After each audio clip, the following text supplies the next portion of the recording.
la conferencia de Teherán, esta que se llevó a cabo en 1943, cuando los aliados empiezan a equilibrar las cosas contra la Alemania nazi.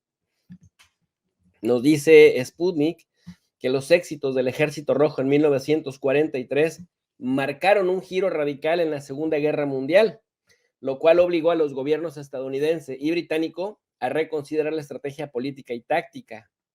Y decía Franklin Delano Roosevelt, si las cosas en la URSS siguen como hasta ahora, puede que no haya necesidad de un segundo frente la próxima primavera. Es decir, empezaron a pensar que la Unión Soviética se podría desgastar sola contra los nazis, y la conferencia de Teherán de 1943 no es otra cosa sino sentar las bases del reparto del mundo en la época de la posguerra. Dicho de otra manera, en donde se hace la reingeniería política internacional que dominaría posteriormente una vez derrotados los nazis. En 1943, dice Sputnik, era urgente coordinar más estrechamente los esfuerzos militares y políticos de los aliados. La idea de una reunión de jefes de gobierno fue propuesta por el primer ministro británico Churchill y el presidente estadounidense Roosevelt en agosto de 1943 durante la conferencia de Quebec. Londres, El Cairo y Bagdad fueron propuestos como lugares de la reunión, y más tarde, a instancias del líder soviético Joseph Stalin, fue elegida la ciudad de Teherán. En este contexto, Roosevelt sugirió como alternativa el norte de África, donde se encontraba el ejército estadounidense. Churchill propuso Londres o El Cairo, que estaba protegido por tropas británicas. También se consideró Alaska como opción. Sin embargo, Stalin rechazó las propuestas a causa de la tensa situación en territorio soviético. De todas las opciones, Teherán, en Irán, parecía la más adecuada, ya que desde 1941 Irán estaba dividida en zonas de ocupación soviética y británica. Los dirigentes de Irán de los años anteriores a la guerra cooperaron con el Tercer Reich, por lo que existía una amenaza real de que Irán se pusiera del lado de Alemania como aliado en la Segunda Guerra Mundial y de que aparecieran tropas alemanas. Stalin y Churchill, actuando en coordinación, enviaron tropas a Irán, y en 1942 también llegó ahí un contingente estadounidense. Finalmente, la conferencia se inauguró el 28 de noviembre, pero de 1943. Me encanta decir eso, pero de 1900, porque se escucha como muy nostálgico, ¿no? Para los anaqueles de la historia. Bueno, la conferencia se llevó a cabo entonces el 28 de noviembre, pero de 1943. La delegación soviética estaba encabezada por Joseph Stalin, la de Estados Unidos por Franklin Delano Roosevelt y la británica por el primer ministro británico Winston Churchill. Cabe señalar que la principal cuestión militar era el lugar y el momento de abrir un segundo frente en Europa.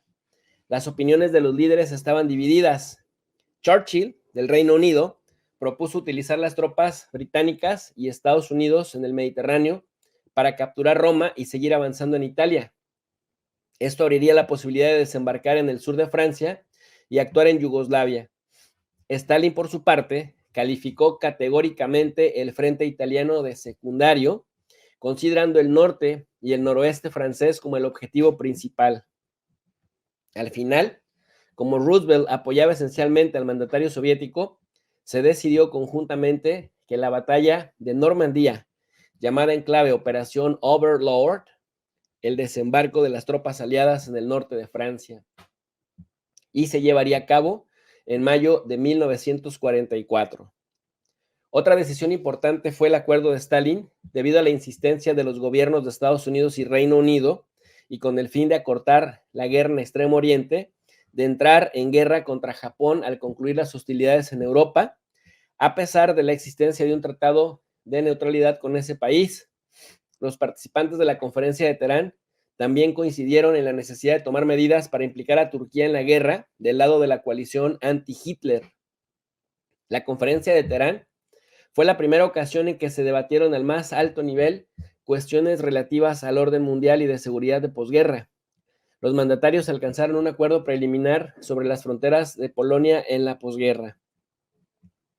Otra cuestión importante fue la organización de Alemania en la posguerra. ¿Qué iban a hacer con Alemania una vez que fuera derrotada?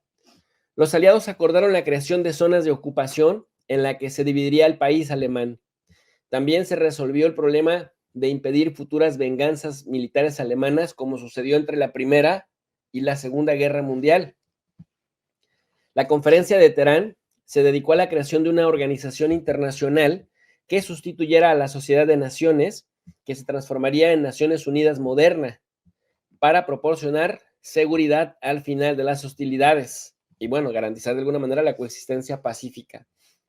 Los principales resultados de la reunión se resumieron en la Declaración de las Tres Potencias, que confirmaba la voluntad de los aliados de cooperar tanto durante la guerra como en tiempos posteriores. El engaño de los aliados se daría un tiempo después. Churchill intentó revisar los acuerdos, es decir, como que se empezó, decimos en mi pueblo, a rajar, es decir, se empezó a echar para atrás y empezó a querer revisar qué acuerdos habían llegado. No quería desembarcar tropas aliadas en Francia en mayo de 1944. Especuló con desembarcar en los Balcanes, así como en la isla de Rodas, que por cierto es una isla preciosa. Se dio cuenta de que la URSS iría a liberar Europa Oriental y no le gustaba esa idea. La entrada de Turquía en la guerra era la única oportunidad de impedir la expansión de la influencia soviética en los Balcanes. Roosevelt consideraba que el desembarco de los Balcanes obstaculizaría la operación en Francia, que con las circunstancias adecuadas permitiría a los estadounidenses adelantarse en la URSS en la derrota de Hitler. La URSS no intentó revisar nada. El resultado de la conferencia de Teherán fue en general satisfactorio para Moscú. El primer ministro británico confirmó posteriormente en repetidas ocasiones que Joseph Stalin había cumplido con todos sus compromisos emanados de la conferencia de Teherán.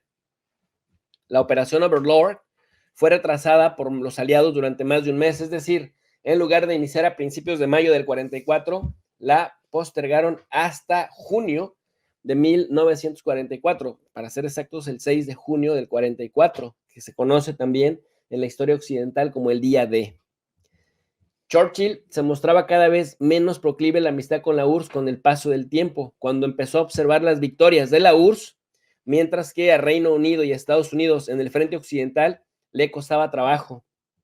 Siguiendo sus instrucciones, en la primavera y el verano de 1945, los estrategas del ejército británico desarrollaron la Operación Impensable, un plan de guerra contra la Unión Soviética. Hasta 1998, Londres negó oficialmente su existencia. Miren nada más lo confiables que son los británicos. Mientras hacían que se desgastara el gobierno de Stalin en el proceso de todos luchando contra los nazis, porque los nazis les estaban pegando a todos.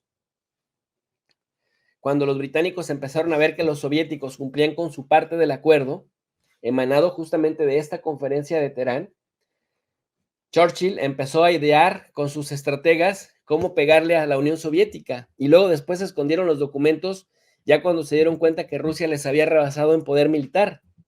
Bueno, en el 45 los servicios de inteligencia de Estados Unidos en Suiza llevaron a cabo negociaciones separatistas con los nazis, de las que Moscú se enteró por sus propios agentes de inteligencia. Los contactos se habían mantenido desde 1942. En febrero del 43, Allen Dulles, futuro director de la Agencia Central de Inteligencia, mejor conocida como la CIA, y entonces jefe de la Oficina Europea de Servicios Estratégicos, llegó a la ciudad de Berna, que por cierto también es muy bonita esa ciudad. Inmediatamente estableció contactos con los alemanes. Ese fue el comienzo de la cooperación de Washington con antiguos nazis, incluidos los de las SS, que se desarrolló ampliamente durante la Guerra Fría, porque además, déjenme les platico que también los estadounidenses perdonaron a muchos nazis, y a muchos de esos nazis los metieron a trabajar en la OTAN, en la ONU, en diferentes, el Banco Mundial, Fondo Monetario Internacional, es decir, los estadounidenses de esa época eran, bueno, todavía los de esta época, eran complejos, por decirlo menos. porque mientras en la propaganda decía todo contra los nazis, por debajo de la mesa se acariciaban las rodillas y los invitaban a trabajar en las organizaciones de la posguerra. En ese sentido, pues, Occidente, dice Sputnik, pues nada ha cambiado, siguen haciendo las mismas tretas. Occidente había prometido, por ejemplo, ya bien entrado la época de los 90, había prometido a Moscú no ampliar la OTAN a cambio de la reunificación de Alemania en 1990, es decir, que la Unión Soviética permitiera que Alemania se reunificara, porque recuerden ustedes que Alemania había quedado dividida en 4 zonas, pero las zonas principalmente, las más grandes, pues se dividían entre la Unión Soviética y Estados Unidos, y luego un pedacito Francia, y luego otro pedacito el Reino Unido, tropas británicas.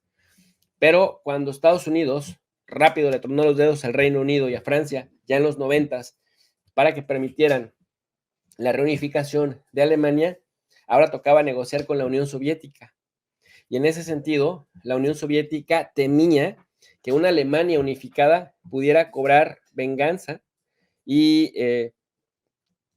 pues se prometió que si se permitía la reunificación de Alemania, la OTAN no se ampliaría para no acercarse a sus fronteras, pero toda Europa Oriental y varias antiguas repúblicas soviéticas fueron absorbidas posteriormente por la OTAN, es decir, volvieron a engañarles.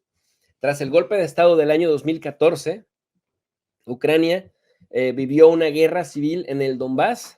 El cuarteto de Normandía, Rusia, Alemania, Francia y Ucrania, se crearon para detener los combates, o eso es lo que oficialmente se había dicho. Sin embargo, el 12 de febrero del 2015, la capital de Bielorrusia, Minsk, ahí sirvió como sede para que se firmara un paquete de medidas en aras de aplicar los acuerdos de esta ciudad, mejor conocidos como acuerdos de Minsk, pero Ucrania fue retrasando su cumplimiento. Resultó que era un engaño más de los dirigentes occidentales que después François Hollande de Francia y Angela Merkel de Alemania dijeron, bueno, en realidad solo ganábamos tiempo para profesionalizar el ejército de Ucrania. Así lo confirma también Jens Stoltenberg, el secretario general de la OTAN, de tal modo pues que mientras se declaraba la búsqueda de paz, en realidad se estaba preparando una guerra contra Rusia y, como lo vimos en la conferencia de Teherán, mientras aventaban a Stalin al matadero por el frente oriental, que se desangrara la Unión Soviética contra Alemania nazi, como finalmente sucedió, ahora en el contexto de la guerra civil en Ucrania, apoyada por Europa y por Victoria Nuland, pues vimos que con los acuerdos de Minsk I y Minsk II, los que decían que estaban ahí para garantizar que hubiera paz y que se protegiera a las comunidades rusas en el Donbass, finalmente estaban conspirando para en realidad crear hechos consumados. Así que cuando Vladimir Putin habla de este orden decrépito, pues miren ustedes qué razón no les falta.